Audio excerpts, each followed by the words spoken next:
adult audience. LoveLine may contain sexually oriented content. Listener discretion is advised. This is LoveLine. LoveLine. With Adam Carolla and Dr. Drew. Hey, everybody. It's LoveLine. I'm Adam. That's Dr. Drew. Phone number 1-800-LOVE-191. Dr. Drew, board-certified physician, addiction medicine specialist, and still can't sell a book. Jenna Jameson, who can sell books, dropped out of high school, is number 2 on the New York Times bestseller list. And, well, that's where, actually, that was on Amazon. She's number 9 on the New York Times bestseller list. Name of the book, How to Make Love Like a Porn Star, Cautionary Tale. Jenna, always good to see you. Nice to see you guys. Jenna and I go way back. Yes. We have a special relationship. Mm-hmm. Drew has a special relationship with Jenna as well. We all have our special relationship with Jenna. But Jenna, I feel in some way responsible for putting her on for success.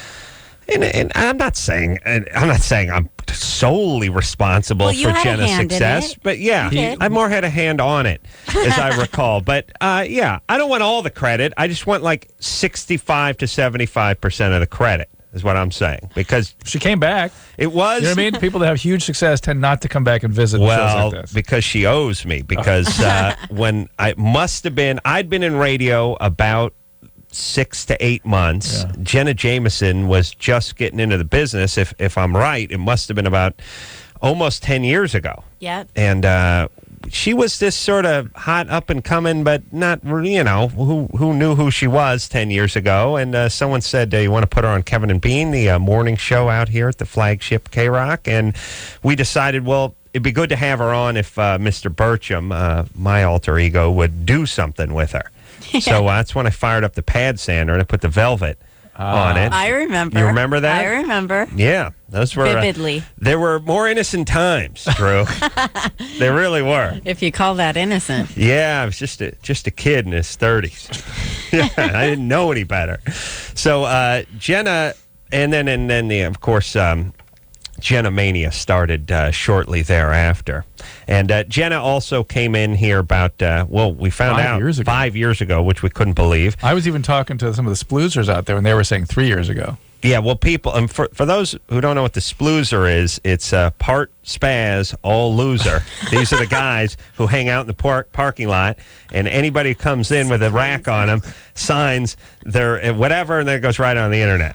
And they're always like, oh, this is for me. But if it was for you, first off, you live at home. You live at your mom's house. She also knows them by name. I know. She's seen them everywhere she goes. Secondly, Fred. Yeah, your mom would not tolerate a mountain-sized stack of porn in her house. And who you kidding? You're living at home. This stuff's going right on the internet. And by the way, this ain't, you're not an entrepreneur. Don't call yourself an entrepreneur. Here's my thing. You got to make at least $110,000 a year to call yourself an entrepreneur. Other than that, you're out of work and you got a plan. That's what we should call it. But anyway, I agree. Jenna, speaking of entrepreneurial spirit, Jenna has managed to parlay her sexual exploits into quite a fine career. And what is that your own sort of street smarts, or did you get hooked up with the right people early, or both? Well, I think it's both. I from the time I got into the industry, I said that I was going to be the number one girl. I didn't know whether or not that was going to happen. Right. But I, put my nose to the grindstone, so to speak. But is there somebody that sort of got behind you? And well, yeah, absolutely. Peter North. Yeah. No, I don't mean dare you. That's evil. All right. Good. Ron Jeremy. All right. Well, Wicked Pictures. I worked with them for a very long time, and, Joy King was amazing. They pushed me really hard, and with my hard work and their wherewithal, we made it. And it was probably a good time to break into porn because in the past, it was just sort of this mill that ground people up and spat them back out onto the street, and nobody had contracts, nobody had a say. The chicks probably get $175, $500 a pop, and then the next one would come along. This was the time when they could make a star. Yeah, I think Jenna got herself involved and got in, wet her beak, so to speak. That with each product sold, she got a little taste. Yeah. Everything has a sexual connotation to it. The beak wetting, the tasting, the You're nose to the killing me. grindstone. It's all sex. So Jenna, and then you split from Wicked. Right. How long ago was that? That was probably about 4 years ago. And you began your own. Well, you always had your own sort of internet thing going and that sort of thing, right? Once I split from Wicked, that was partially one of the reasons because I thought it was important to be really involved in my website, and I wasn't really allowed that luxury over at Wicked. So I decided to start my website myself and parlayed it into something really big, and then ended up starting my production company, and it worked out really well. What, by the way, if you could get Drew to do a movie, what would that be worth? Do you know what I mean? Like me in a porno? Yeah. I mean, if you were to say, how to? If you were to say, well, let's just say Dr. Drew, you thought you knew Dr. Drew. You know what I mean? The man behind the stethoscope, a passionate man, and you just go, look, we got that. We gave Drew $500,000. Yeah, he talked it over with his wife, and he did a movie. Would you make your money back? Like, what do you think? Absolutely, I'd make my money back. Yeah, you think you would? The offer stands. All right, talk to your wife. And speaking of Drew's wife, by the way, well, show me the money. Yeah, right. Really? Let me explain what happened last time Jenna was on the show, because Drew, I think it's important. Okay. I think it's important that we broach this subject, and it can be painful. But Jenna has, opened herself up in her book, which is quite substantial. I mean, 600 pages. 600 pages. Wow. And Drew looked at it. Drew gave it his seal of approval. Yes, Drew? Absolutely. Last time Jenna was on the show, first off, Drew has a type, and Jenna's it. Yeah? Oh, yeah. Yeah, I mean, right. Jenna's everyone's type, but then you have your type within your type. Everyone loves a beautiful woman, but within the beautiful women, some guys like the auburn-haired ones, some guys like the long, gangly ones. Even though everyone's attractive, this is right in Drew's wheelhouse. Jenna is, and Jenna and Drew, being a man of passion but also a man of medicine, spoke to Jenna. And Jenna was going through some difficulties in her life last time she was on the show. About in the book, she was opening up and confiding in Dr. Drew. Drew opened up his fly to her. No, Drew opened up to her. Drew did what he would do with any person. He's a passionate yet compassionate man. Thank you. And Jenna, I think you were touched. He totally touched. Where'd he touch you? Come on now. No, Jenna was touched that Drew. Well, he didn't judge. He didn't. He was so sweet to me. He focused on his Hippocratic oath, and he extended his hand to Jenna, who was down at the time. And Jenna, I think, repaid him and felt like she owed him a debt of gratitude and sent him some flowers. And nice. Then, Drew, now, did your wife find the flowers, or did you just have to give them to me, and then I had to give them to my girlfriend? It was the latter. Oh, yeah. Drew could not bring the flowers home. I said, are you kidding me? And then Drew's wife still found out about it and still got mad. Is that true, Drew? She's fine now. She's fine. All right. She's fine. 5 years later, she's just I didn't do it because I was trying to hit on you. I was doing it because I was thanking you. Thank you. Yeah. I thank you for sending them. Everything's fine. We know what the intentions of the flowers were. And my thing with Drew is you got to yank the chain a little on the old lady. You know what I'm saying? Yeah. I think she wants it. No, she's fine. She's fine now. Yeah. It took her 3.5 years to get over Jenna sending you some flowers. No, she's fine. All right. She didn't come in tonight. She's here. She's fine. All right. She understands. All right. Next time I'll just give you a phone call. Oh, no. Oh, you're busted now. No. Send over some ice skates for his daughter. Oh. She would go for that. Okay. All right. So Jenna is going to be, where's she going to be? Tomorrow. At the at Book Soup on Sunset Boulevard. That is 8818 Sunset Boulevard in West Hollywood at 7 o'clock. So 7 p.m. She will be not in the a.m. No, that's one good thing about the life. Yeah. And what is a normal day for you like? And not when you're on a book tour. And where's the money? Is it in personal appearances? Is it actually in owning? Well, it's in producing movies. Producing movies. Absolutely. Not that your web business doesn't. Well, you know what? It's kind of, they're both right up there. the internet is so lucrative. It's insane. So I never really realized that when I started producing my own movies, how much money these movie studios were making. As compared to what they paid the performers. Oh my gosh, it's crazy. So, And I'm glad that you don't use the Lord's name in vain, by the way. I hear don't. a lot of, oh my gosh. I don't. We've never heard that from a guest. That's scary. So a movie. What does an average movie cost? You know, from the time that you sit down and write all 8 pages of the script to the time that you only do movies that yourself are in, or do you do just all kinds? Well, I do all kinds. The larger percentage of the movies that I've been producing so far, I have starred in.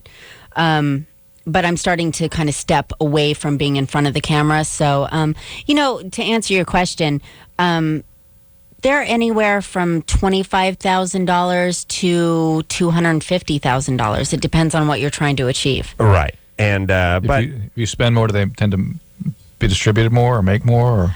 Well, not really. It doesn't really matter if there's a big star's name on the movie. It doesn't matter if it costs you $10. It's going to sell the same. But I pride myself on making really good product, so I try to put as much money in as possible. And where is like when the average porn movie, adult movie, I should call it. Where's the money made when it's sold? Is it just actual DVDs going out the door? Is it like the Spectravision deals or pay-per-view stuff or Playboy TV? Like, it's all getting? Where's the bulk of the money most coming? of it is in the sales of the actual movie. Really, the cable sales, yeah. It's a smaller percentage. Because it seems to me, Drew, quiet down. I'm just thinking I saw you in Times Square in a huge billboard. Is that a movie? I actually own the billboard, so I can put up different pictures for each thing that I want to promote. How about a shot of me and Drew?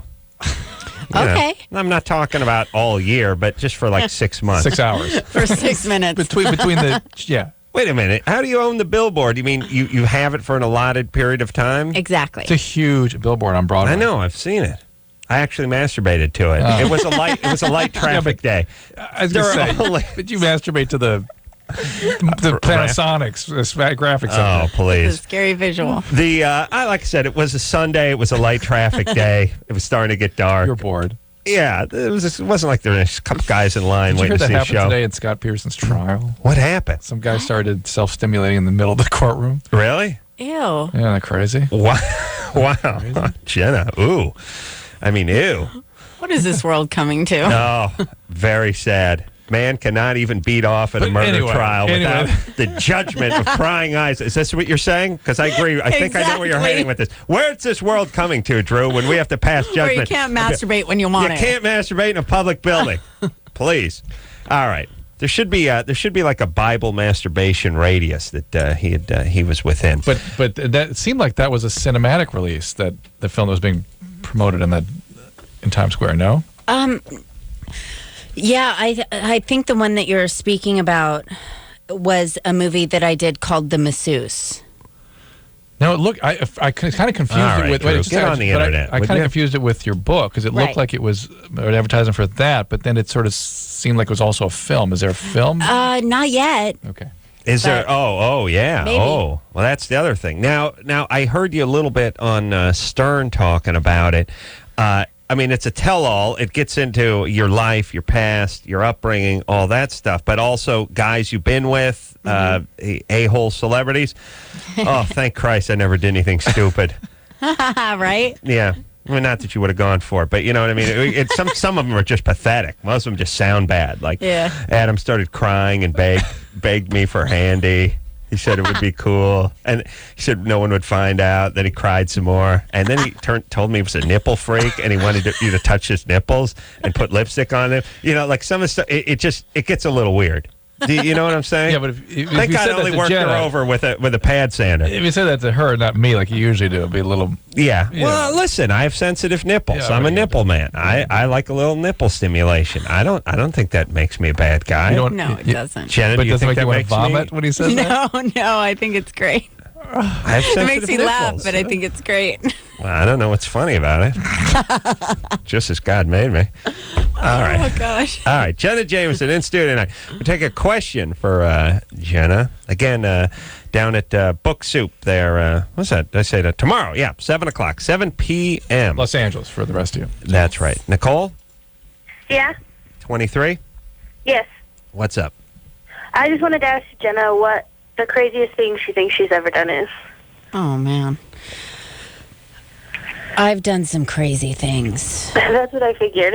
Just out of control.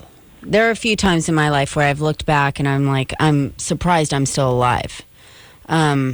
Dangerous behavior? Of course. I mean, when I lived in Las Vegas, I ran the streets. My father wasn't very attentive. And your mom died at a very young age.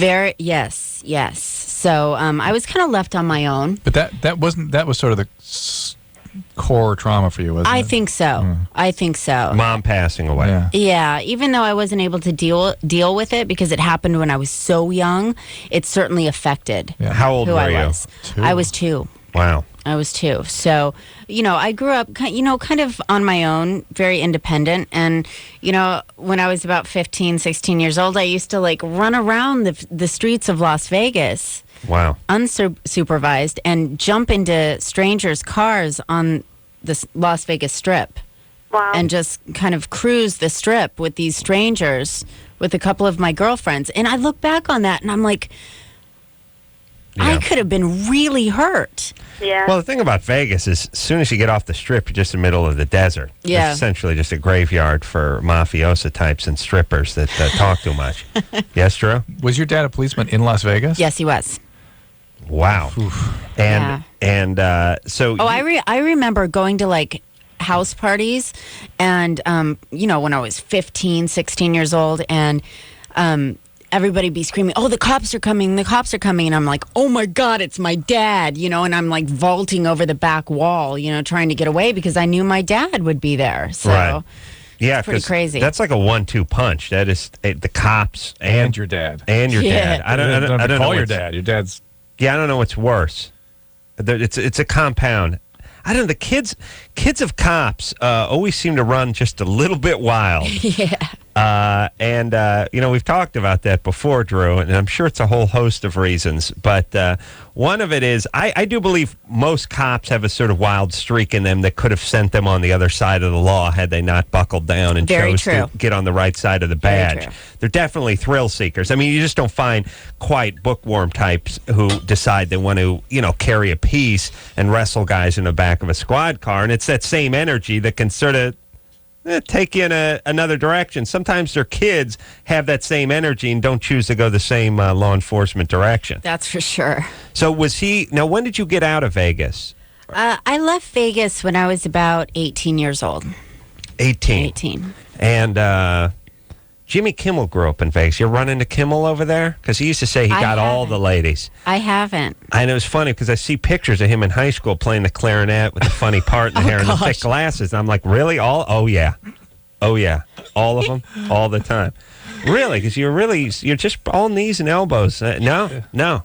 All the ladies. So I'm surprised. Wow, you No, I dodged wasn't one of them. dodged a bullet. Should be another notch in Kimmel's nightstand. I'm there. much too young. Oh, that's what it is. Right, that's true. That's true.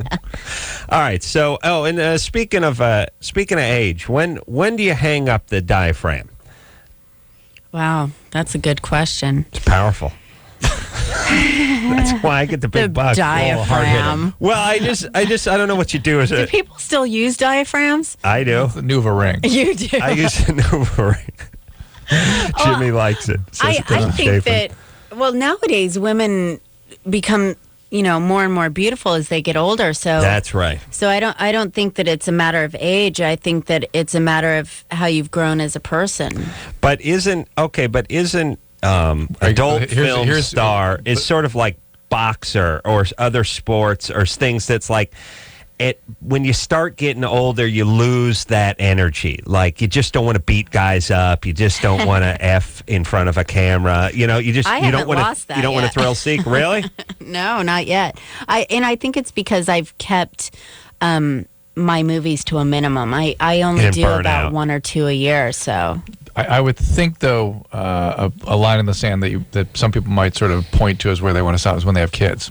Is Absolutely. That's something in the future for you? That's my line in the sand. So that's when you're going to stop. That's when Absolutely. she's hanging it up. That's Yeah. what my mom said, And Drew. I know, but unfortunately, she didn't stop. And so, No, she's still working.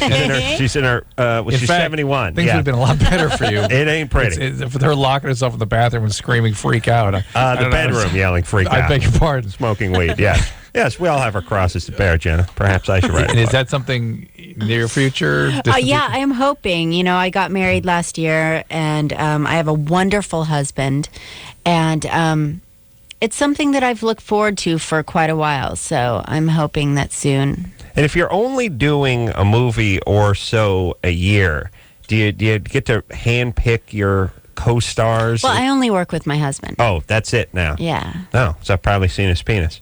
Ew. Is he over there? Is he behind you now? No. Oh, okay. He's been behind me. Quite Yeah. All right.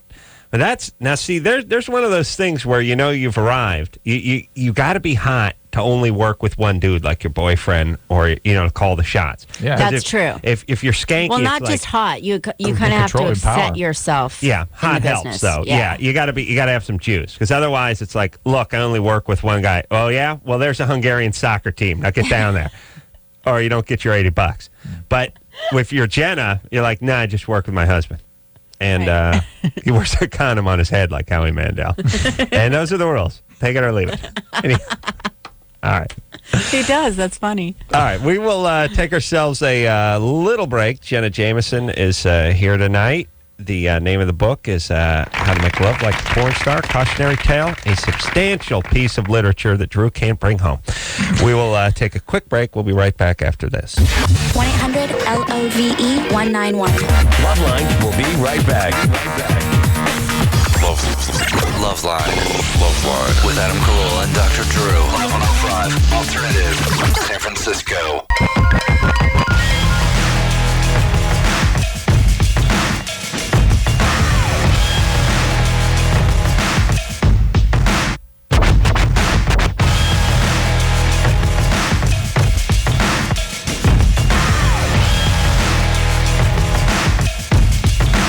Hey, everybody. It's Loveline. I'm Adam. That's Dr. Drew. Phone number 1-800-LOVE-191. Jenna Jameson in the studio tonight. Dear friend, Jenna Jameson. The book is called How to Make Love Like a Porn Star. It is number 9 on the New York Times bestseller list, and it is a substantial piece of work. Almost 600 pages, I or like maybe that 600. substantial. It is. It's substantial is a good word, because it suggests that it's a powerful book, and you could hurt somebody if you hit them with it. It's like a brick. Yeah, it is. It's a block of book. True. I have a question. The guy that helped you write this Yeah, Neil Strauss. says he wrote one of the best-selling adult films of all time. Yes, he did. Which one? Bella Loves Jenna. Wow. True. I'm just. Yeah, Bella he's an amazing writer, I thought you were going to say Taboo or something, and Adam would just go out of his mind. which is one of the best selling of the year this year. Yeah. And who knew that Bela Lugosi would make a movie that late in his career? No, he was you didn't. He was in his late 80s when he shot the film. You didn't go there. No. Bella. I don't know if I've seen Bella Loves Jenna. Belladonna. Belladonna loves Jenna. That's hot. What year did that come out? This year. And year. it's one of the best-selling ones of all time? Of all time. Wow. I didn't know that could... I don't know why. That fast, yeah. Yeah, I thought these things had to accumulate over the course of, 40 years or something. Before. Is DVD... Times have changed. Everybody buys them now. Yeah, so people used to rent them. And by the way, it's how we look back on guys sitting in a theater, sitting in a pussycat theater, and imagine one day when I'm going to have to explain to your kids that, yes, hundreds of men would gather in one theater and all watch communally 3-4 films in a row. They're going to be like, Uncle Adam, I don't understand. Did they have the... No. Oh, no. There was no internet, my friend. How's that we possible? would have to lock arms. At least that's the way your Uncle Adam did it. And we would all sit in a crowded theater and not watch one, 60-minute film. We'd watch 9. I mean, you sit there for about 7 hours. I don't think you're supposed to lock arms, though, Adam. It's just the way what Adam did it, That's though. the way we... That's the way the Corollas Just did go with it, it. and Just we'll go with it. continue to do it because we're rich with tradition. But Okay, so the point is so then you go from that. So that sounds bizarre now. Like telling, well, wait, you're sitting with a bunch of dudes. What are you supposed to do? Well, you log it all. You get about 9 hours in your brain, and then you hustle home and you beat yourself to a pulp. And it's like, okay, but now. We were talking about this when people were renting porn, and the idea of renting porn sounds bizarre. How about, hey, kids, you remember that television star Pee Wee Herman you used to like when you were a kid? Well, he went to one of these locked theaters. arms. Exactly. Think how weird that's going to be for He them. was on my right side. and so now... He didn't wait till he went home. They don't really rent movies anymore, do they? Do No, not people really. rent movies? Everybody buys them. Because, you could literally go to a truck stop and get one for $6. Do You know why need I to think rent? that is because I think more and more women are comfortable seeing porn. Ooh, we don't have to hide it. Yeah, so guys don't have to hide it any longer. And who the hell wants to, if you think about, all right, the movie costs $3-4 to rent, but getting in your car, trucking it down to the thing, getting the humiliation of Right. running as someone you went to high school with. I rented a movie called Porn Bloopers once because it's like, well, I like to beat off and I got a sense of humor. This is tailor-made for me. You know what I mean? These were my two things, right? Oh, man. These are my two things. Adam Carolla story. And porn bloopers. I rented Porn Bloopers, which was a just disaster. And I was returning it, except when I realized, I have no cash. So I had to go out the car and fish through the change, the ashtray thing, and get like $4 worth of quarters and nickels. Yeah. And then the person behind the counter, someone I went to high school with, a chick. And I thought, this guy's returning Bobby Hollander's Porn Bloopers, and he's paying in nickels. Whoa. We're all kids falling That's on hard pretty times. bad. Yeah. That's pretty bad. Boy, you were captain of the football team last time I saw you. What happened? Sad. Normally, she would be embarrassed because she's working at a video store, but not when the guy returns porn bloopers. Roll nickels. Yeah, you got any blooper reels, Jenna? Well, that's the cool thing about DVDs nowadays. Is that you get all the extras, so there's always a bloopers reel.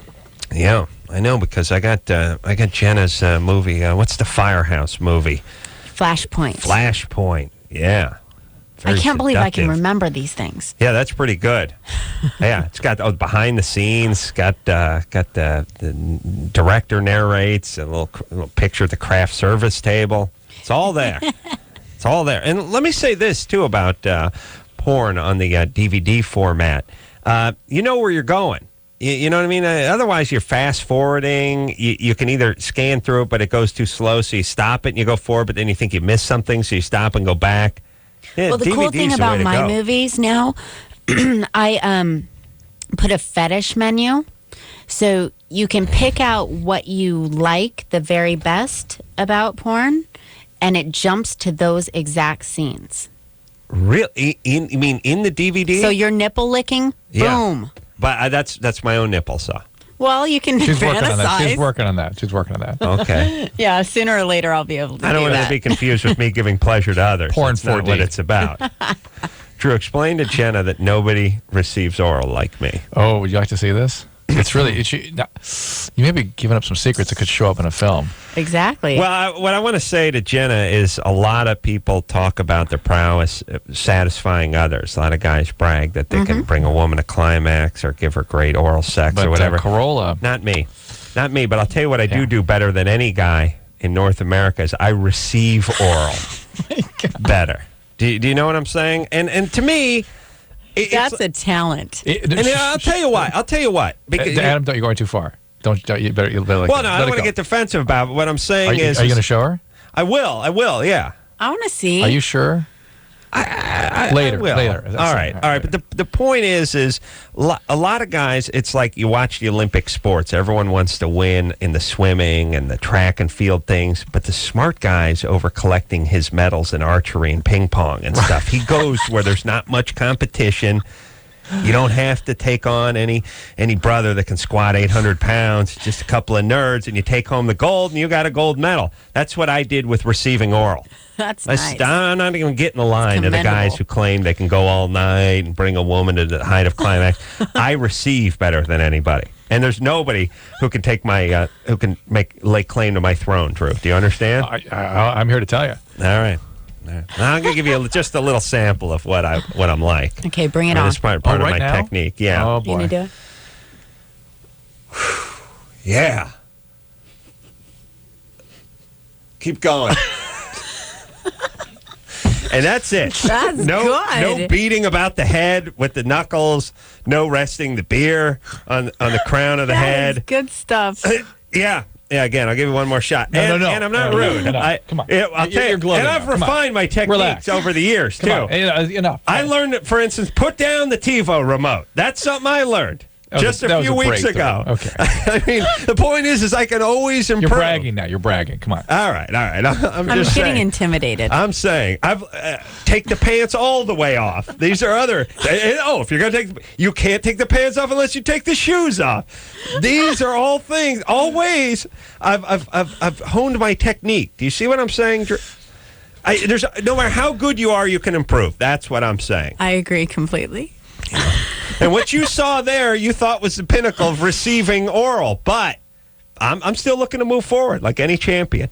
You know what I mean? I don't look at my rear view. I don't look at my oral rear. I look through my oral windshield. You know what? Okay. There we go. You know what I'm saying? Inspiration. Yeah. Well, there's. I would like to work with kids, handicapped kids, who don't. The confidence that comes from receiving proper oral. You know what I mean? Properly receiving oral, I should say. Here we go. Get in and start talking. Good And you stuff. got to get them early, too. You approach a guy 18, 19 years old, try to teach. No, it's like gymnastics. You get them at 5, 6, 7 years old. Really start working on the fundamentals. You don't do oral on them at that point. But again, start working on the posture. Start to develop tell 'em those what muscles. You just right. Yeah. Jennifer, Yes. you're 28. Yes. What's happening?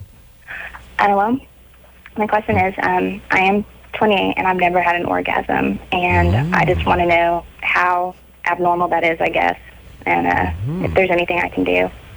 What do you think, Jenna? Well, I don't think it's abnormal. I think that a lot of women, they aren't able to relax enough. They worry too much about other things that are happening, like whether or not they look fat, whether or not their man is truly in love with them, or there are a lot of different things that go through women's minds, and it's hard to relax enough to be able to get to that point where you orgasm. I've been through it, believe it or not, and it's all a matter of feeling comfortable and letting go. And women get up in their own head a little too much and get in their own way, beside whatever biological wiring that is different in some women from woman to woman. But I do agree with Jenna that even the ones where the potential's there for an orgasm, they get up in their head sometimes. Does the letting go is it a frightening experience to some women, do you think? Yeah, it's a vulnerability? It's a trust thing. Yeah. You know? But what about now? That's interpersonal. That's with another person. What about if she's by herself? Well, that's how it should begin. You should make sure that you practice. That always helps. We have a lot of women that call here. Can't quite get in that place where those things happen to them. Right. With Well, the person. it's put into our heads that masturbation is so wrong. I'm not sure of that. It really is. Because you can't force a guy to stop no matter how much you try to tell him it's bad. Well, that's a guy, but Well, girls. that's a man. Women are totally different. Totally different. All right. Totally What do you different. think she's talking about? Well, then? no, but she's saying that the reason they're different. I want to clarify. It's not they're different because they were told not to do it or it's something's wrong with No, them. we believe that. I mean, from the time I was young, I certainly worried about whether what I was doing was right. But I got past that. But I certainly did. But it's kind of a hard thing. I know that once I got to the point where I trusted a man enough to be able to not worry about whether my face looked stupid when I was orgasming. Then it was fine. Then it came easy to me. So Hey, even with masturbation, it's not uncommon to not be able to have one? It's very common. It's much more common with masturbation than with a person. And at your What's age, much more common? to have trouble orgasming during really? masturbation. Really? Yeah. I didn't know that. Yeah. It is common at my age? For women, yeah. But at 28, you should be getting around to it. Yeah. It should be about time that things. Got to get the right toy. Yeah. You got a vibrator? I do. But I was wondering now, do I need to try different ones, I guess? Absolutely. Yeah. Shop around. All right. Okay. All right. All right. Thank you. Yeah. Thanks. Why? What's the difference between them? Well, every girl's different with what they like. Some like very minimal stimulation. Some like very heavy stimulation. So there are toys that run the gamut. I have Ron Jeremy's penis in my attic. By the way. He does. Yeah. Ron brought in his a latex version of himself. I didn't really bring it in. I told him to go get it. It was in the trunk of his car. Yeah. And at first, when he said it was in the trunk, I thought, oh, Christ, this is going to get nasty when he pulls this thing out. And then I realized, oh, it's actually on the car. I thought that was just more porn talk. Right. But he went and got it. But then when your Guatemalan maid found it, come on. Ooh. That was traumatic. I don't have she's probably writing a book right now. Oh, yeah. You ought to talk to my maid. Oh, well, your maid could commit suicide. You got to pay for, like, therapy for your maid. Exactly. My maid found this this behemoth of a dork that was sitting around my house and probably thought, God knows what he does with this thing. I'm sure it had zero context other than the up the tokai.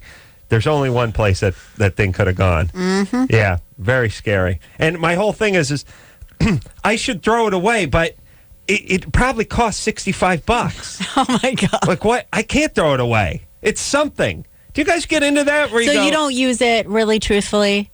I might use it to ward off like someone's trying to break into the house or something. I mean, it's a weapon, but no, I don't. I once in a while I'll dab a little Nivea on it and touch it just a little bit on my nipple. Yeah, just a little bit, just a little bit. Come on, Drew. I have sensitive nipples. That's all. But that's on rare. I mean, that's like 3 nights a week. When you're feeling real freaky. Yeah, I got to feel, and it's more for me to feel sexy, and that's why I wear sexy underpants. And it's not for my lady. You know, I do it for me. Drew, you know what I'm saying. I like to feel good. I don't care what other people think. I need to feel sexy. We'll be right back. All right. We're going to take ourselves a little break. The Jenna Jameson in tonight. Name of the book, How to Make Love Like a Porn Star. It is out as we speak. We'll take a quick break. Be right back. If you need help, call LoveLine, 1-800-LOVE-191.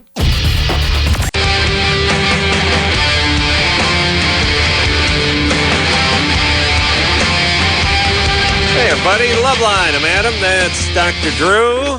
Phone number, 1-800-LOVE-191. The Black Eyed Peas in here tomorrow night. Jenna Jameson in here tonight. Always good to see Jenna. And we're kindred spirits because we met, I think, when neither one of us was officially in show business. And I like my nipples played with, too. See that?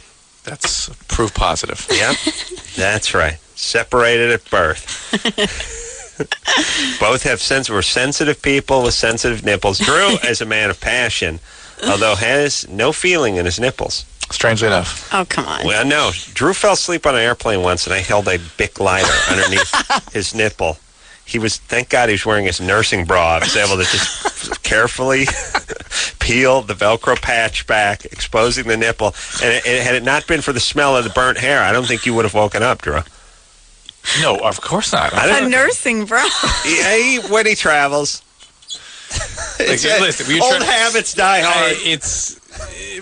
We're traveling. We travel together. I insist. He convinced me to insist I wear it.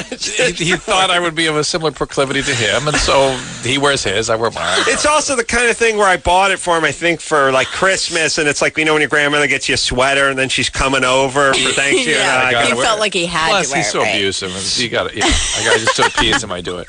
Yeah, it's so we travel, and Drew wears the nursing bra.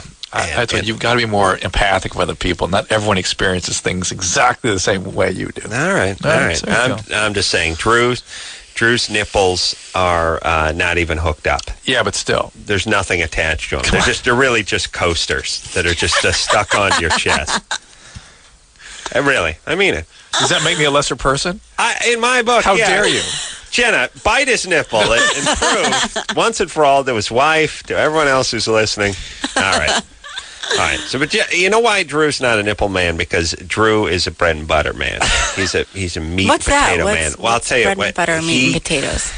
He goes right for the main course sexually. Okay. He doesn't like conversation and a nice starter salad and a You guys know a lot about each other. Drew's passionate. Wow. That I know. Wow. Yeah. You don't want to be on the losing end of his passion. You get on the business end of his passion. That's trouble. All right. I'll keep that in mind. Word of the wise is sufficient. Germany or Florida? It's time to play Germany or Florida. Here's how it goes. All bizarre stories emanate from either Germany or Florida. I think we've got about last 6 in a row. Florida, didn't you? Florida? Yeah, for a few years I lived in Florida. And Florida's become a bizarre place. Very. Yeah. And Germany has always quietly and efficiently been bizarre as well. And let's round up all the Jews and put them in an oven. Maybe that should have been a little heads up that they don't do things exactly how we do them over there. Right.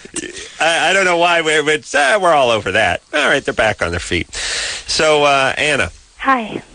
Time to play Germany or Florida. Yeah, okay. A 60-year-old woman thought her husband was home when she heard a car pull up into her garage. Then a naked stranger walked into the house. He asked for a person she never heard of. Then he came after her when she said his friend wasn't there. She picked up a pair of scissors and he fled. He didn't get far. She called the police and he was arrested in her driveway. Police identified the man as 39 years old and they found 33 pornographic videos in his car. Mm-hmm. All right. Well, it could have happened on either. Could have happened, yeah. Easily on either. This isn't completely Germany or Florida specific. But that's fine. Her job is to stump us. Random crazy always smacks of Florida to me. It does. And that's Florida. Here's a Floridian. Floridian telling us. But driving into a driveway in a garage and stuff sort of smacks of Florida, too. Exactly. Yeah, Germany does not have carports. All right. True knows. True. So, what do you like a civic engineer in Germany or What's something? the German word for garage? Lay the Rosa. Farfignugan? I don't know. That's the only German I know from a Volkswagen commercial in the 80s. Anna? Yeah. Yeah, it's Florida. Florida, yeah. All right, baby doll. You get nothing.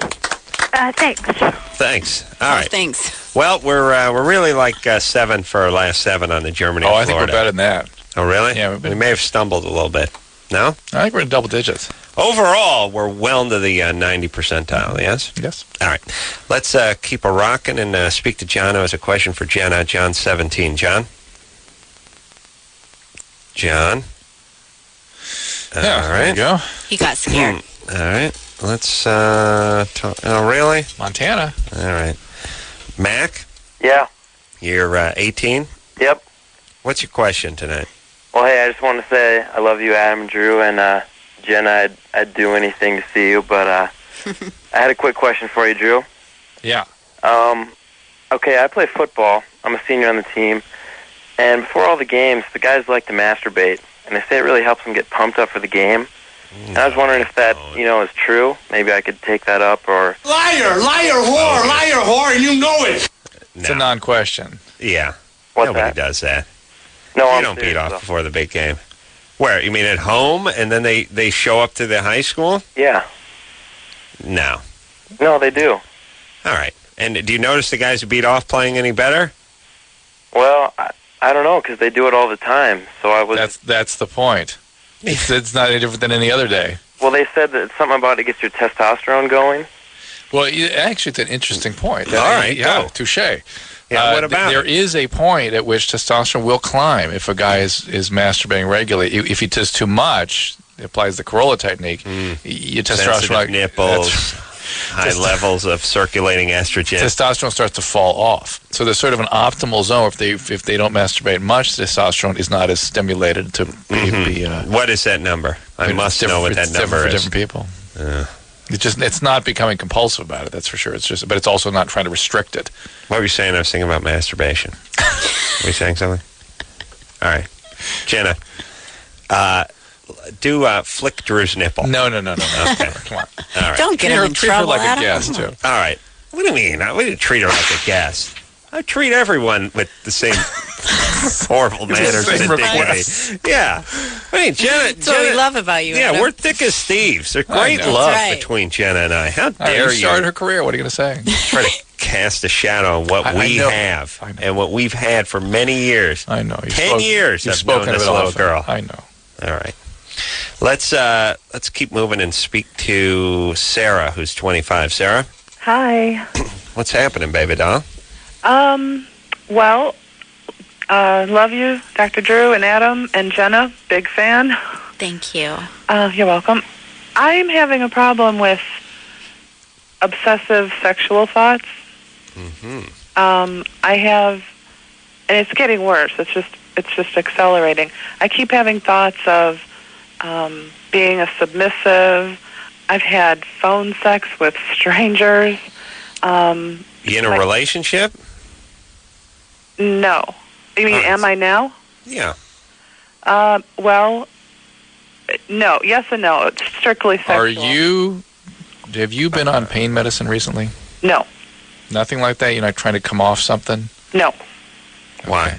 Because it sounds like it's something's accelerating, trying to manage something with this, and feels a lot of control. Well, what about any other substance? You quit anything, cigarettes or booze or anything? No, I really don't drink. It makes me tired. Right. I smoke weed every once in a while, but But nothing. You were not trying to stop something. So, all right. No, I'm let's not get back trying to to. this. All right. No. All right, Hold on, Sarah, hang on, and phone screener Brian, don't hang up on Sarah because we're not done with her. Oh. We're trying to get to the... Easy, baby. See what I mean? Every time you pick up the phone, it doesn't have to be sex talk, you know. Lately, it does. Okay. No bipolar history, Sarah? I've been diagnosed for several years with depression, anxiety, and panic. Okay. Did my nipple talk arouse you? All right, we got to talk did. nipple talk. Okay, hold on. Now we know she's got a problem. Drew, you better get a medevac unit over there. Here, helicopter to nearest psychiatric unit. Jenna Jameson here. Take a quick break. Be right back. All right, guys. Bottom line, here's the deal. Looking to hook up? Sick of wasting time with the wrong person? One call's all you need to make. Call the date line. The date line. 877-889-DATE. LoveLine with Adam Carolla and Dr. Drew. 1-800-LOVE-191. We'll be right back. This hour brought to you in part by Axe.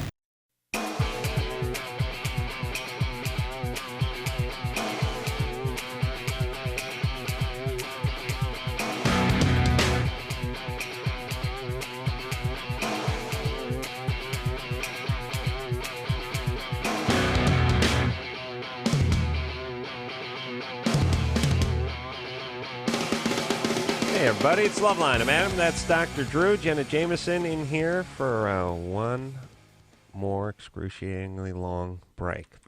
It's not long. Segment. Yeah. It's not. Goes right by, right? It does. Yeah. You don't really want Jenna Jameson telling you it's not long. Oh, come on. If you break it down. Just if it's out of context, you know what I'm saying? Or not long enough. Or, yeah, just reading the transcript, you know.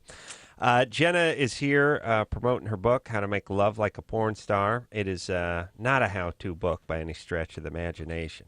It is a deep, soul-searching process. Yes, Jenna? Yeah, the book's made up of a lot of different things. I mean, it's my crazy life. It's also like my 10 commandments to dating. I mean, there's a lot of really funny, great parts to it. But what are those? You've got to read them. They're hilarious. Go to what page is that under? Oh, that's a good question. There's 600 pages. Drew, find the 10 commandments of dating. Nicole, you out there still? Nicole here? Yeah. She was reading them to me the other day. Mm-hmm. You want to say Nicole is? I definitely Nicole's a disc jockey here at KROQ in Los Angeles. Thank you. All right, Drew, you can spend... Nicole's hot, by the way. You can spend... She is, in an Earth Mama kind of way. Drew, you can spend the next half hour looking for that? Find it, don't worry. All right, hey, Drew. What? Drew, he with no feeling in his nipples attacks me. Yeah, We're sensitive. And a nipple is, they say the eyes are a window to the soul. Yeah, nipples. Nipples, that is the trailer ball that you tow. Think about what you're going to say. That you tow don't your go life there. cargo with. You understand? Yes, the trailer ball of life. And mine is shiny and chrome. And yours a seagull craft on. Well, there you go. You understand? Yeah. I'm not hauling much. Not got much in tow. I am. You know what I'm saying? Well, isn't it true that men have a lot more nerve endings in their nipples than women? What about it, Drew? I don't know if that's true or not. I've read that. Okay. You have?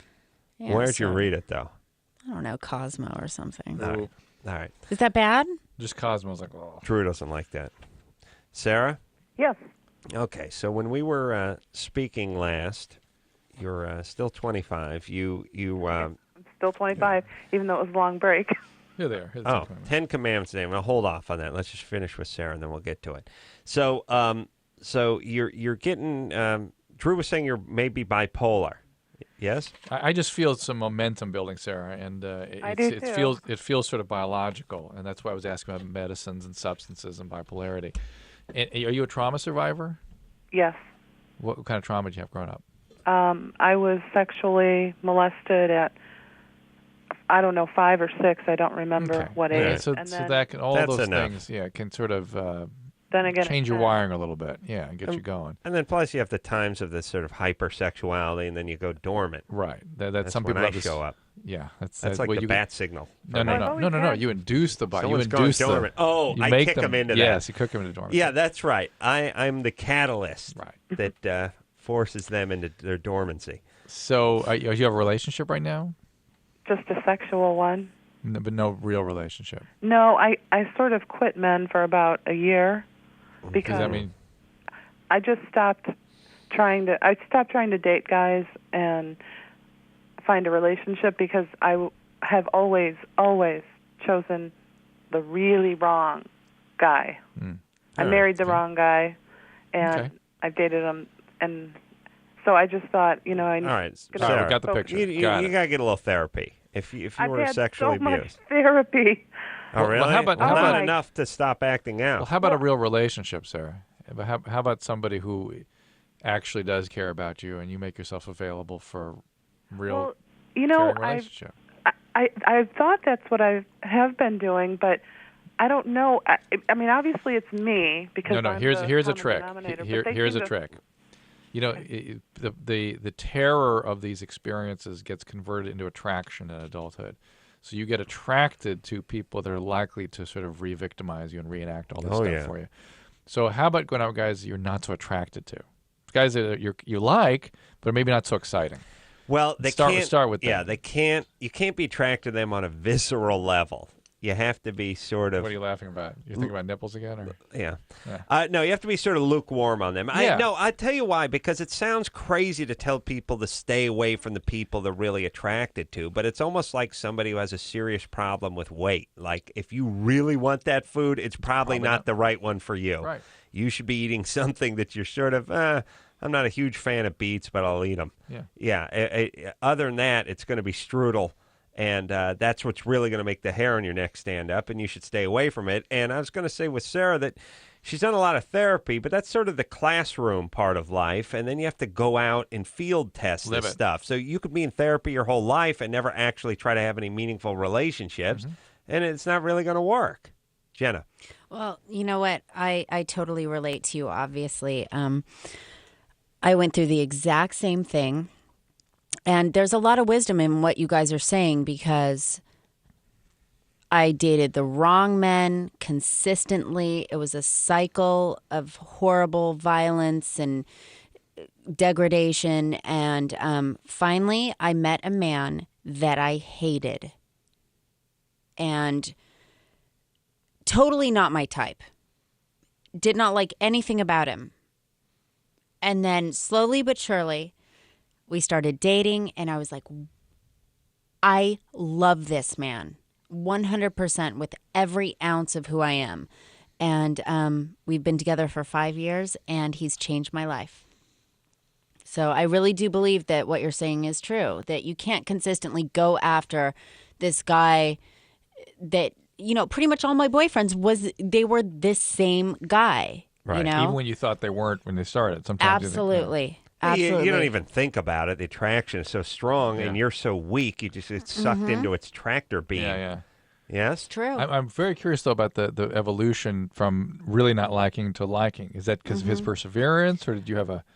Well, it wasn't because of his perseverance. I think I came to a point in my life where I started to realize that these guys that I was dating were completely wrong for me. So when I met this guy, and he actually had a job, and he was a good person, he was well-rounded, he was emotionally stable, boom, I was like, okay, I don't like him, not my kind of guy, but I'm going to try this. And it worked out. And Yeah. I'm totally in love. I think this is why women aren't attracted to me, Drew, because I'm so good. You are. You're too nice. I'm too good. Yeah, No, on the quality level. 'Cause I see. They're It's not just- attracted yeah. to the troublemakers. Yeah. Oh, yes. Oh, yes. You're boring and. Yeah. Yeah. Nice. It is. They like Too the nice. bad boys. We like the funny ones. Come on. Yeah, that's the point. So somewhere you find one. Oh, come on, but really, does any traction at all to the Ace Man with his wicked sense of humor and his I'm blushing. nappy hair? Yeah. Ever since, and again, like I said, I broke her in, Drew. She was wet behind the ears before I took my... Brought her up, please. I took my pad sander with the velvet pad on it and my cordless Makita screw gun, and I put a feather duster. Did somebody get that on video or tape or something? I've got pictures. Oh, really? I do. I still have them. Wow, for me, it's all up here. See what I'm saying? Yep. Mental And it gets pictures. transferred every once in a while. I Takes know. the elevator down to the That's basement. nice. Oh, yeah. All right. And I'll tell you something. I was talking about it on the air the other night. I don't know why. Maybe it's because I saw you were coming in. I went to like the House of Fabrics the day before to buy a Oh, yeah, piece this is of funny. velvet You've to told this put on before. my pad sander. Yeah. I haven't told Jenna this. Oh, and I walked into the House of Fabrics and I was like, what's the smallest quantity of velvet you sell? And they're like, square yard. And I'm like, oh, all right. Well, I guess I'll just take that. And they were like, yeah, what are you doing with it, buddy? The chick was busting my balls, and it was funny. Yeah, it was like, I could be making a teddy bear for my retarded cousin. What do you mean? And she's like, she could tell. She could tell. Yeah, when guys go into the fabric store and start wanting to talk about very small quantities of there's velvet, something they're up. like, all right, buddy, what are you doing? There's some sort of jack sleeve or what's going on with that thing? What are you doing with that thing? Oh, my God. You're doing something with that. It's not for the AIDS quilt. I'll tell you that right now. Something weird is going on with this velvet. Probably. Jack's Lead. Yeah, it's the name of my band in high school. What do you do? I play bass for Jack Sleeve. All right, so we're done with Sarah, yes? No. Therapy. Find a guy you're not attracted to and hang on to him with both hands. Yeah, we've all told you the same thing, and it does. And therapy, yes, but we've all said, how about a relationship? Yeah, and just take it slow. Date and see And what you if, like. by the way, and if you are bipolar, Sarah, and you're beginning to get manic, let's get that looked into. Mm-hmm. And feel free to, by the way, control yourself. Like if you say, why do I keep doing this, or I'm spinning out, try to stop yourself. It's hard to. That's hard to. You can't just say, okay, go ahead and stop. Oh, no, it's never going to work. But what I mean is if you're aware that you have a problem and you're right-thinking enough to call us up and talk about it, try to catch yourself next time you start to spin. But when Jenna said that, I was thinking about how ridiculous things have become in our culture, where it's the Dr. Phil world. All you have to do is decide you're going to stop Yeah, these you things. can't. You can't. It's really hard. No, I don't think you can either, and that would be naive. But what you can do is you can sort of chip away. Some people can act as if. Yeah, You and know what I'm other saying? no, Right. but And for so- other people, it's a 8-year process. It's like Some just people start can't. chipping away. Listen, my patients can't act as if they're not a heroin addict. Right. You can't do that. can't. That's just, No, I'm not saying act as if you're not a heroin addict. No, I'm just saying. No, look, you're talking about being, hooked on. I know, on but a drug. act as if you're somebody who's available for a relationship, for instance. Sarah's case. Well, I'm just saying whatever your behavior, and this excludes, things you get chemically addicted to, but whatever your behavior is, see if you can hover above yourself and at least see yourself doing it and see if you Problem can is reel like it in. when you start thinking about it like that, Yeah. then it's hard to stop. What do you mean? Like it's kind of like when you try to quit smoking. Yeah. Or stop eating or something. You Yeah. just keep talking about eating. Then you start thinking about it, Eating, and then eating. it's in your mind. You're like, Yeah. oh my God, I want to make that phone call. I want to hear this. I want to feel this, and it never works. Right.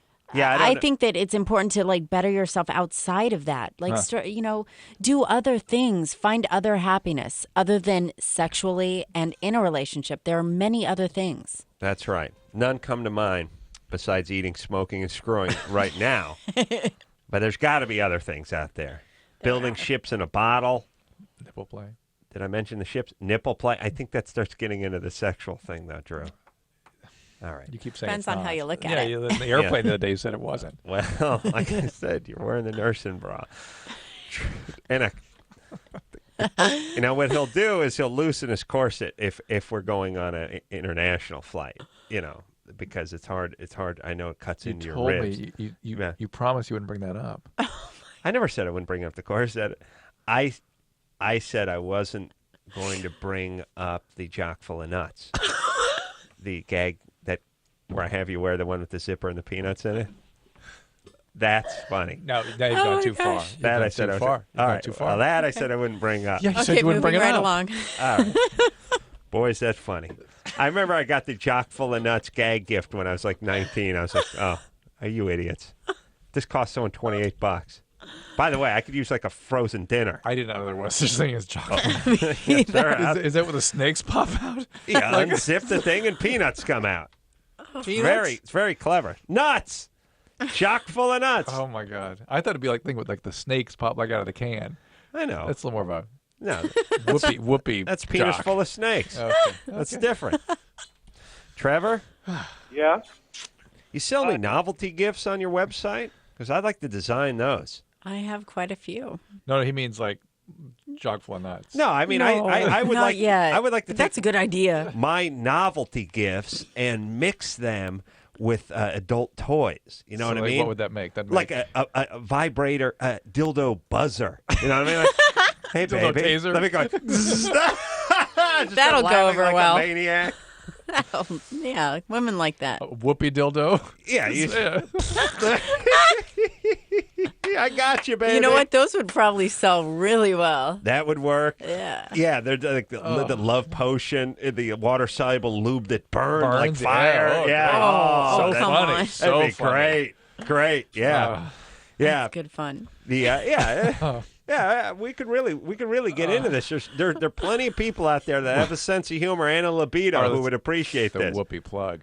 The whoopee butt plug. Yeah, Oh, that would no. be awesome. Drew, nice job, buddy. That is wonderful thinking. I'm just saying, why not lighten up the mood a little in the bedroom? Drew, what happened to you, buddy?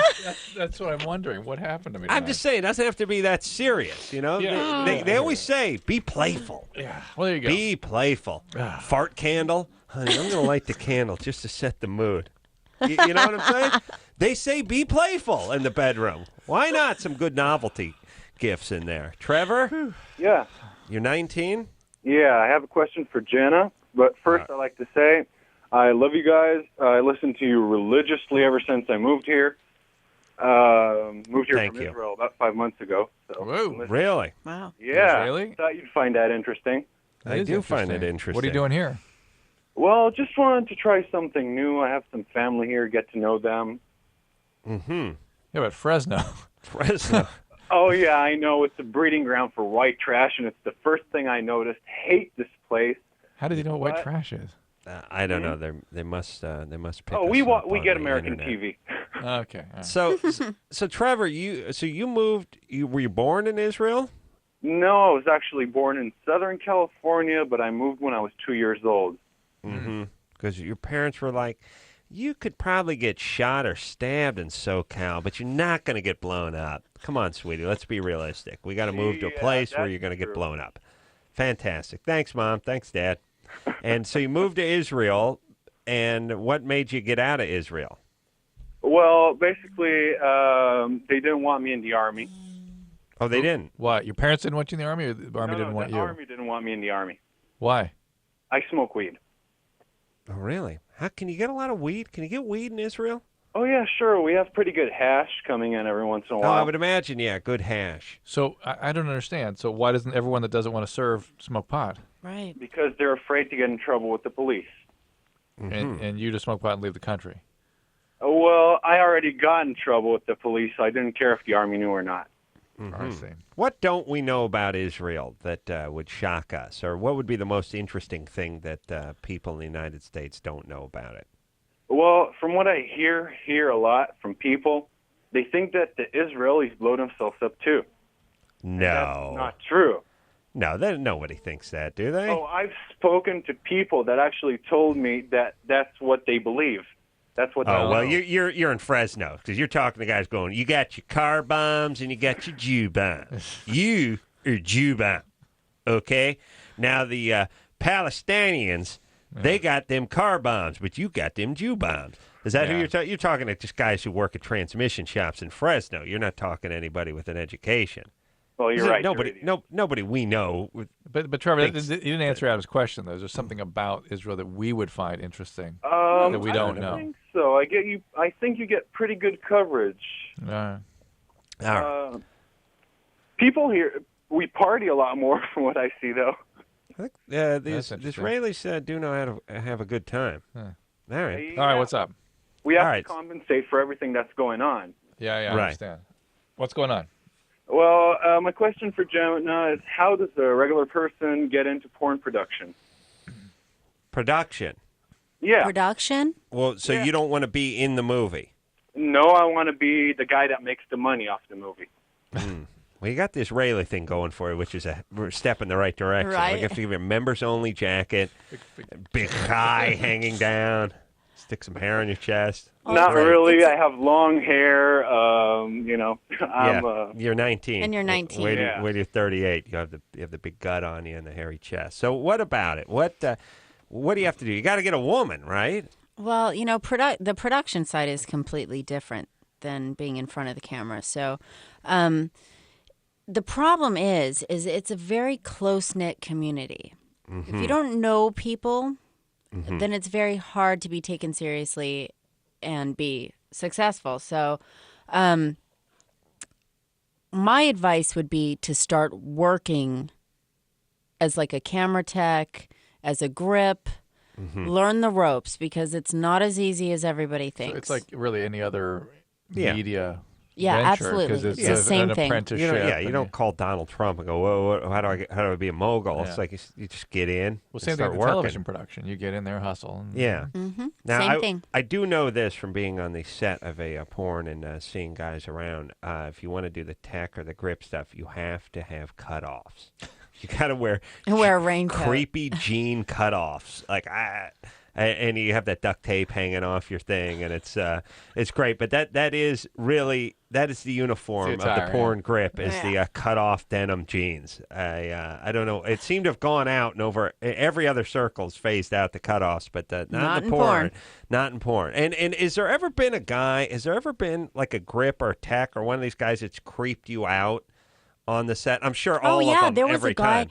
There was a guy that was a lighting grip. Mm-hmm. And he would come to work in female clothing.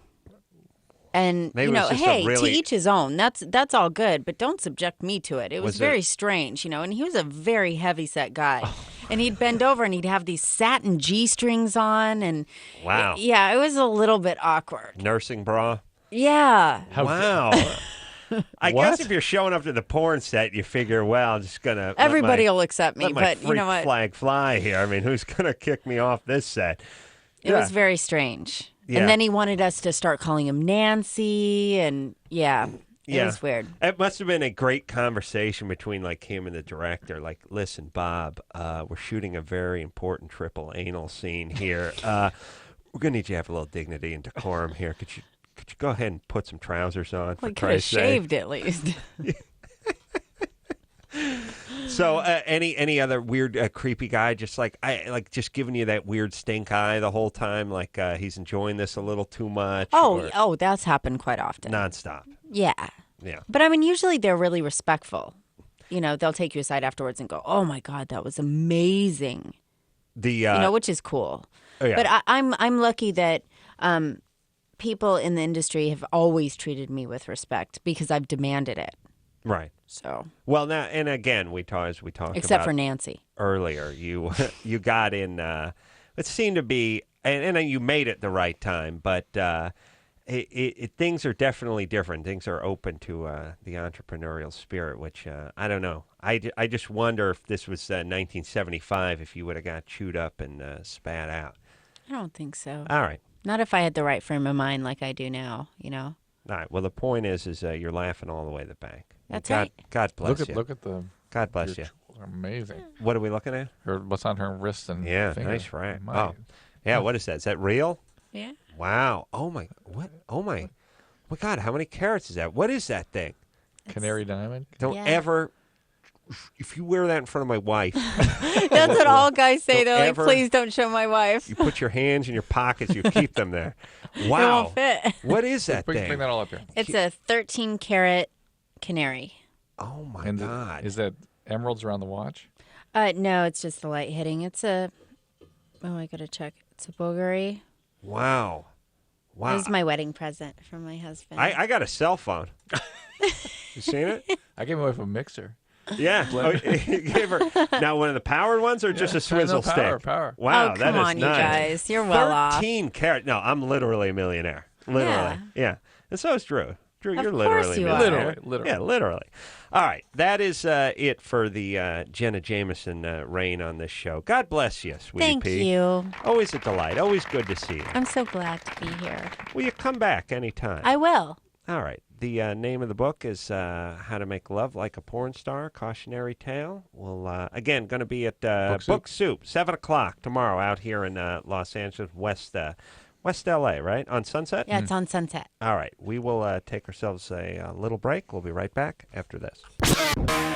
Loveline. We'll be right back. Please hold.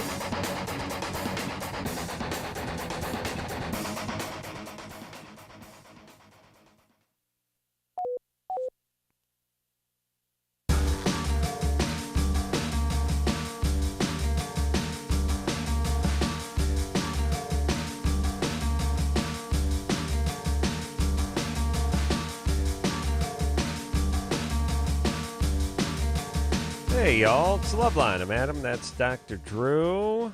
Phone number 1-800-LOVE-191. Black Eyed Peas in here tomorrow night. Jenna Jameson has left the building. Drew? Yeah. Doing good, buddy? Yeah, how about you? Feeling good? Yeah. Did you have fun? Had a good time. Yeah. Always love that Jenna Jameson. I can't believe it's been 5 years since she's been on this show. That is weird. All right. I remember though when you discovered her. You kept bugging Ann to get her up here. There's this one. You got to get her up here. Did I do that? Yeah, I remember that. Wow. All right. Well, there you go, Drew. Yeah. I got an eye for talent. What can you say? Let's speak to Jimmy, who's 17. Jimmy? Yeah, What's up, Jimmy? not much, man. Thinking about getting a Prince Albert. Mm-hmm. Nope. No, you're not. Yeah, we don't buy it. Oh, really? Yeah. Bogus. Why is it bogus? It's just Well, now it went into deep bogosity. Before we were just level 1. Now we're like DEFCON 5 on the bogus meter. Oh, really? Yeah, sorry, buddy. Man. I'll tell you why. We're good, though, huh? I'll tell you why. It's just that yeah, the we're attitude. good. You had your when a question sounds like a sack of potato chips that is just puffed up with air, and there's really nothing in them. Yeah. Yeah. It's like if you needed our help about a Prince Albert, we'd feel that. We'd feel like the reason you were calling, the importance of it to you, as opposed to the announcement that I'm thinking about it. Well, that's Yes. an announcement. That's not a question. Well, it's a good point and a good way for us to blow some air up our own asses here, Drew. Which is people think is that with the whoopee plug or the whoopee butt plug? People think that we react to the content of the question, No. like, "Oh, you must have known that one was bogus because it was so outlandish." Yeah. The reality is most our bogus calls are on sort of mundane questions. Yeah, which is a smart strategy, by the way. Yeah, it's 'Cause just you're off your guard a and little it bit. just turns out oftentimes people have crazier, more complicated, real situations that are a little too advanced in the scenario department for a lot of the people that Right. are stoned and calling the show, thinking about making bogus phone calls. We react to the persons to how they feel and how they make us feel, and that felt hollow. Yeah. You know what it feels like? It's a difference between looking at a plywood facade of an old Western town and actually being in an old Western town. That's right. That's great analogy. Really? Yeah. Thanks, Drew. Well, whatever. Jessica? Even if I didn't feel that way, I'd have to say it. No. So. Yes. Jessica, Yeah. you're 18? Uh-huh. What's up? A friend and I were having a discussion yesterday about masturbation, the difference between males and females, and he asked me, what did I think the norm was for girls, and I was like, I don't know, because I think I do it more than most girls my age. Hold on. Did you say axe? Ask. Okay, because you're white, right? Yeah. Yeah. And you understand it's offensive to the African American community when white people say axe. You understand? Right. It's like they can call themselves the N-word, but we can't call them that. You know what I'm saying? Yeah, it's the of same. course. They don't Yeah. talk about it, but the same with ask and axe. Go ahead. Right. That's all right. And I wanted to know, statistically, what is it for teenage girls and what is it for teenage boys? It's probably about once every day or so for boys. Teenage. That's and for boys.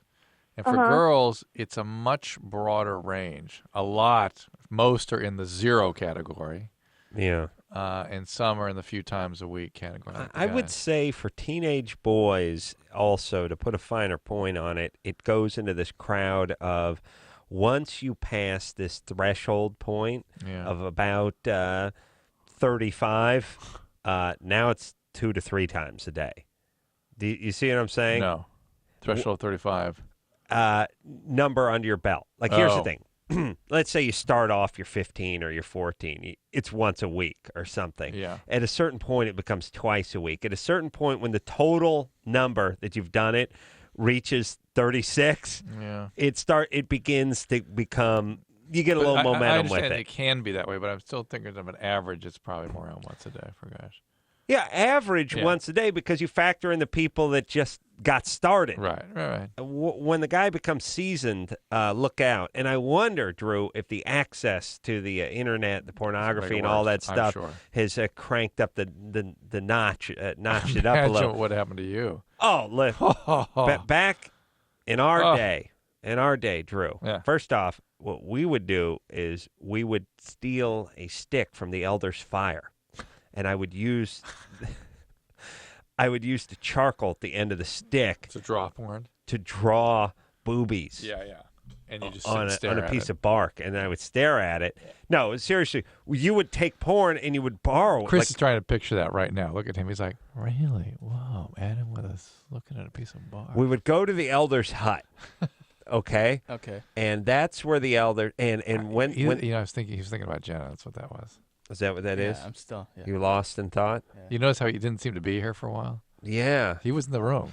Yeah, the normally gregarious, chatty Chris the engineer quieted down all of a sudden. mesmerized. Yeah, it's usually like a livestock auctioneer. You can't shut the kid up. Right. But he slipped into a deep, deep sexual coma. He really was an altered state. Yeah. You got to snap him out of It it. was sweet. Do you have some Jenna Jameson movies, Chris?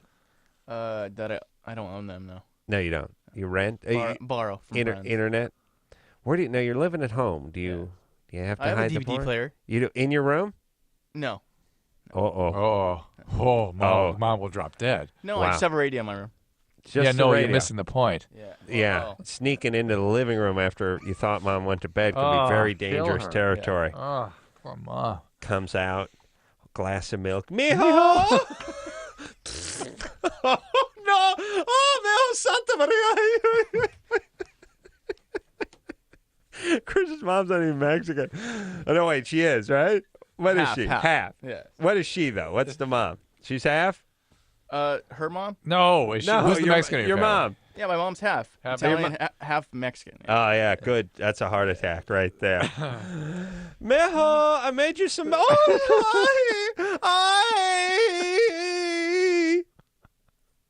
Great. Oh, yeah. Oh, no. Yeah.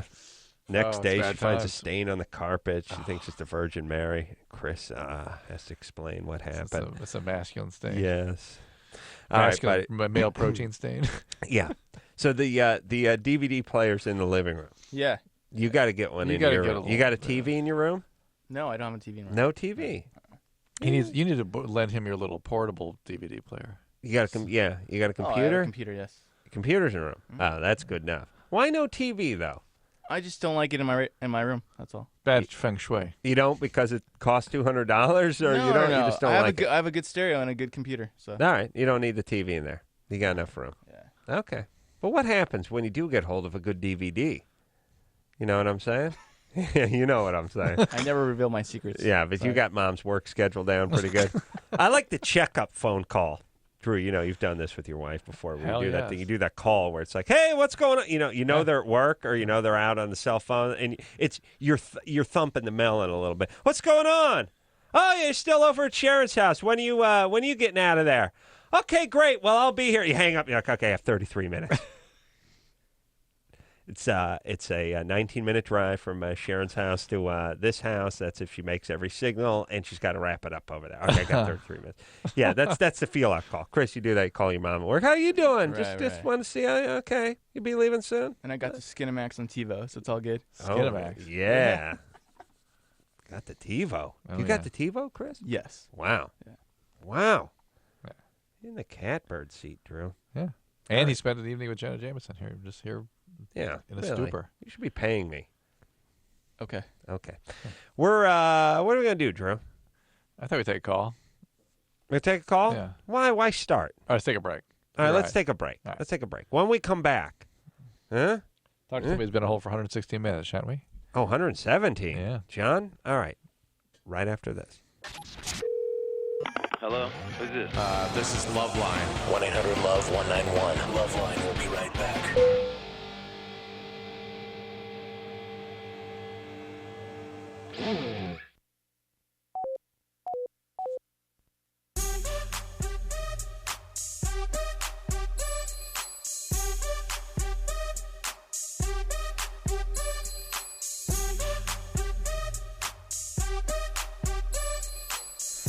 Hey, yo. Loveline. I'm Adam. That's Dr. Drew. Forget about that phone number. We don't need your calls. We're lucky to get to the ones we have here, right, Drew? Yeah. Yeah. Engineer Chris, smitten with Jenna Jameson. Speechless. A man of few words normally. Look, he's really... There's nothing left of him. Yeah, poor Chris. He's a shell of a person. Yeah, there's nothing left. You all right, buddy? I'm speechless, yes. Really? Wow. Were you a fan of hers before this? Yeah. Yeah. Now, let me ask you. What's going to happen to Chris tonight? What's going to happen to him? What's going to happen to little Chris? That's a real question. That's what I'm saying. He may pull that thing off. Have to get Dr. Alter in here to reattach it. Nice. Dr. Alter's phone ringing 4 in the morning. What's the problem? Yeah, Alter. It's Adam from LoveLine. We got a problem. Yeah, remember Engineer Chris? Yeah. Pull this dork off. What, is he at home? No, actually, it was on the way home. It was in his car. He didn't know what to do. He's by the side of the tent. He's got it sitting in milk. Thank Christ he was drinking milk. All right. Let's keep going. Drew, no reading the book while we're doing the show. You're going to read that book, though. You can bring it home? Your wife going to let you bring it home? Maybe? Maybe. No, you're not going to chance No, it. I'm thinking more about the kids and stuff. Oh, yeah. You don't want them seeing it? It's got a little pretty naughty. Heavy stuff in here. Got some pictures? Yeah. It's time they learn. Time they know what Daddy really does and really thinks about. You know what I mean? All right. So not so much the wife, but the kids. No, yeah, not my Susan. I just think you can hide stuff from the kids. They get into stuff. Think about that. What, me? If you Well, were loose in my okay. house at age 12. Let me explain a couple of things. Your house, I could find anything in my house because my house was the size of one of those cat litter boxes with the roof on it. Yes. It was marginally smaller than that. As a matter of fact, cats used to just crap in our house. They thought, well, it's got They had their head sticking out while they crapped in there. I would come home from school, there'd be a cat's head sticking out the window of the house while it was making. It had that great look on it. You know, that I'm taking a dump. Like, hey, that's not that's not a cat house. That's I live there. Got it. Yeah, so I could find porn because or whatever. The house could only hold like 2 Playboys. Yeah. And your place though, you got like 6,000 square feet. I mean, you got plenty of place to hide the porn there. Even so, I got 3 kids running around there. What do you think? They come into the bedroom. They get in everything. They look through the closet. They haven't, but I Do know they know? that stage has got to come. Right? No, yeah. Here's what happens. I'll tell you why. I'll tell you what happens. It starts innocently enough, which is around Christmas. They want to find out what their gifts are. Right. And they reach up, and there's a box on top, and they pull, and all of a sudden an avalanche of vibrators crushes them. That's right. And that's when There you go. reality sets in. Yes? Yes. So, anyway. All right. John? Yeah. You're 25? Yes, I am. You've been on hold for 124 minutes and 44 seconds. It's got to be some kind of Yeah, it's record. It's been pretty long. I've actually got a buddy that's going out of town that I'm supposed to be hanging out with right now, or at least sorry, brother. moving to another We're gonna place. do. That's no problem. Apologize to your buddy for us. We're gonna do what we can for Thanks you. for getting to my call, though. I appreciate it. I've been a All long right. time listening. John, you're our favorite caller of all time. Yeah. 2 hours on hold, and he's thanking us. All right. So By the way, is that not the difference between a hostile person and a you know what I mean, and a good person? Yes. You know what I'm saying? Yes, or pathetic person. No. John. Yeah. So you have the urge to pee after masturbation. Yeah, kind of a And weird then- question. Ironic too, seeing as how Jenna was on tonight. Yeah. And but nothing comes out after. Right, because it's only happened to me like twice. The first time I drank a lot of beer that night, and after I got home, whatever, I masturbated, and even after that, I relieved myself. I urinated, and even after I urinated, it still felt like I had to urinate. Well, that urgency to pee is all a function of irritation of your urethra, and then sometimes the prostate. But the whole outflow tract can become irritated either from masturbation or sometimes even from the semen itself coming down. And usually it passes. That kind of irritation passes in an hour or two by itself. True. Yeah, that's what it seemed like. But it's only happened to me twice, and both times it was when I drank a lot of Well, pretty much. A lot of what? Diuretics. Diuretics. Diuretics, yeah. I mean things, not diuretics. You mean fluids. He means like coffee. No, he means coffee and alcohol. Beer, and coffee and water, as a matter of fact. Yeah. Well, coffee is a diuretic. Beer is just fluid, and beer. Alcohol's not considered a diuretic. No, it isn't. No, but yet it has some of the same effects, doesn't it? Just makes you pee because you're drinking so much volume. Well, now hold on a second there, wiseacre. Hey, by the way, the alcohol also irritates the urethra tract. It does. Yes, outflow tract can be irritated by alcohol. So okay, let me just get this straight. Yeah.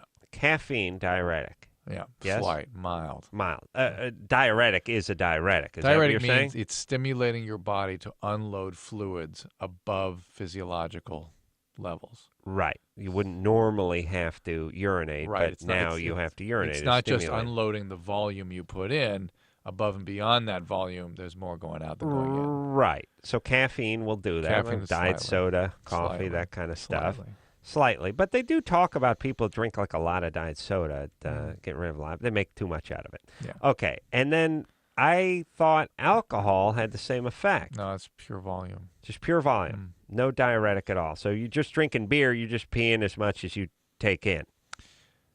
Yes, I'm just thinking you can get dehydrated. Yeah, but I thought you do get dehydrated. Yeah, I'm trying to when think how the dehydration occurs.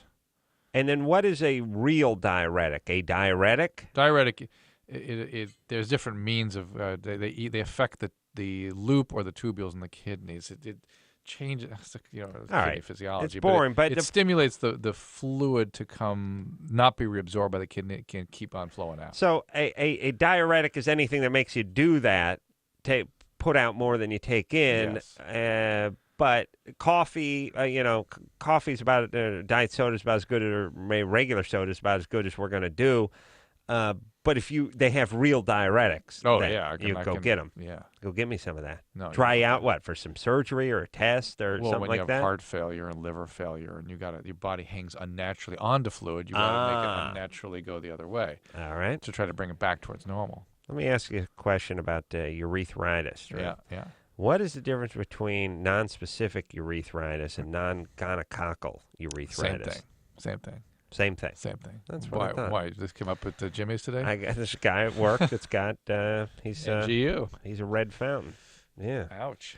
Yeah, NGU. That's a non-gonococcal urethritis. Where'd you get it? Asian hooker. Yeah, I figured. No, I don't know. Where do you get it? Asian hookers. Oh, okay. Do you? No, anybody can get that from any. That's why you wear condoms. Yeah, but does it have to be a sexually transmitted disease? The non-specific urethritis? Yeah, that's a. You could get it from what? Other bacteria. Is Chris going to give it to himself tonight? He might. He rubs a little dookie around, you know. So you can. It's hard to get. It's unless really it's with a partner. It's considered a sexually transmitted disease. It is. Yeah. Okay. Yeah. He's going to be glad to hear that when I announce it at the writers' meeting tomorrow. Quote me. Chris, Yes. you're 25. Yes. Did we finish with John from Minnesota Yeah, over here? yeah. All right. Go ahead, Chris. Well, I think it's kind of odd. Sometimes I play around with it, but my boyfriend likes to sometimes wait until I fall asleep to start messing around with me. To start what? She has a horrible line, but he wants to get it on with her while she's asleep, essentially. Yeah, if you behaved like that when you were awake, he'd do it when you were awake too. Do you see, Adam? Am I right on this? Yeah. You know what I'm saying? Yeah. If you would let him proceed without unencumbered, yeah, by conversation or anything else, yeah, he'd be fine while you're awake too. Well, what's the question? Well, the question is maybe is it psychologically rooted? Is it maybe about dominance or? No. No. He just had a weird fetish. No. Well, listen. You get a feel for things here, Adam? Yeah. Well, guys get a boner when they go to bed a lot of the time. She's nutty. Yeah. Yeah. Why is she nutty? What's going on with her, Chris? Yeah. What do you do for a living? I am a mortician. Mortician. Shocking. Is he a mortician too? No, he's a bartender. Have you called the show before? No. What do you do as a mortician? You prepare bodies for the grave? Yeah, I do pretty much everything. I meet families. I arrange funerals. I conduct funerals. I do embalming. Makeup, all of it. What's the? Do you guys have that Neptune Society out there in San Francisco? Yeah, we do. But It takes business away from Chris. Yeah.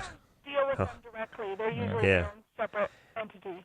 You don't want to mess with the Corollas. I was just having a laugh about this. Everyone's in the Neptune Society. Yeah. Which is look, here's the deal with the Corollas. They ain't going to give you money when you're alive. You think they're going to spend $1,500 on a casket when you're gone? You're lucky to get $18 when you're walking around on this planet.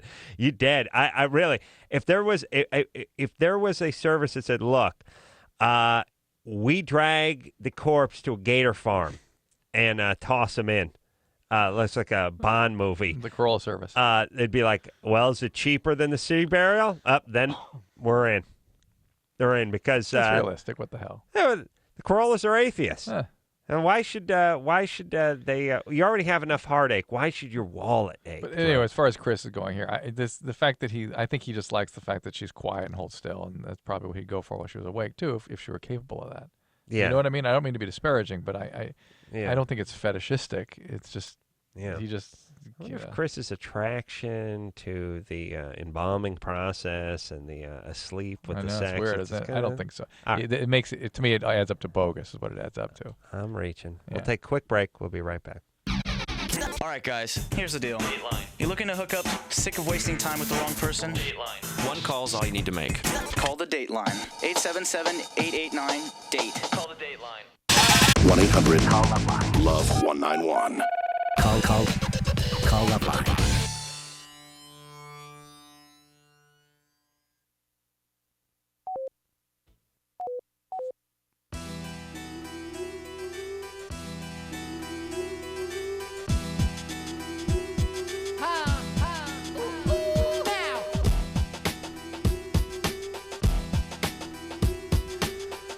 Hey, yo. Well, there you go. That's it.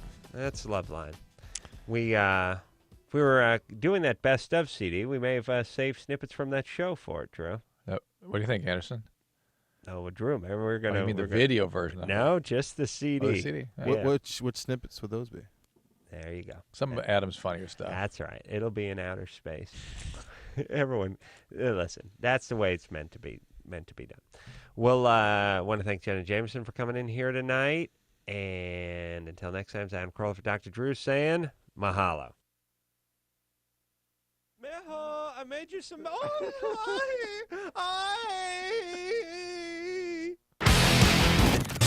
This has been LoveLine. LoveLine.